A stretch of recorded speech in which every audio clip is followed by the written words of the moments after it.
नमस्कार। हे मी 5 लाल मिरची घेतली आहे, 1 चम्मच जीरा आहे। हे आपण कढईमध्ये थोडंसं गरम करून घेऊया। आणि आता हे 2 चम्मच मी धने टाकत आहे।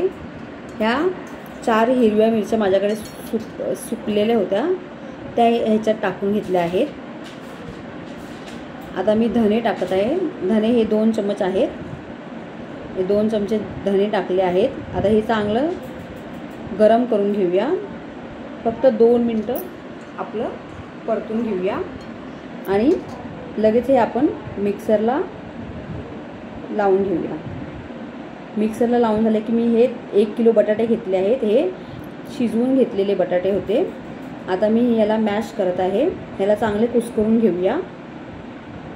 कुस्करून घेतले की नंतर मी पाव किलो टोमॅटो घेतले आहेत।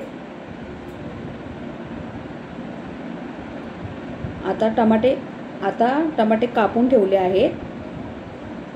आता हे टमाटे मी ह्याच्यात टाकून घेत आहे।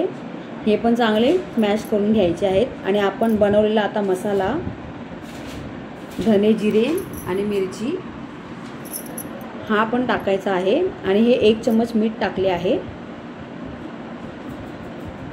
आता हा आपला बनवलेला मसाला तो टाकून घेऊया। हा जाडसरच वाटून घेतला, दरदरा वाटून घेतलेला आहे।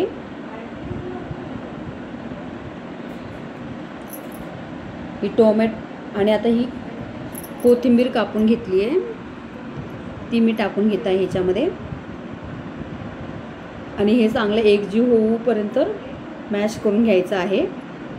आणि मॅश करून झाले की ही एक प्लास्टिकची मी पिशवी टाकली आहे, त्याच्यावरती हे मी सांडगे टाकत आहे।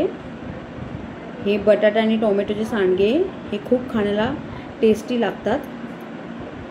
कधी भाजी वगैरे नसलं या आपण ह्याची भाजी करून घेऊ शकतो,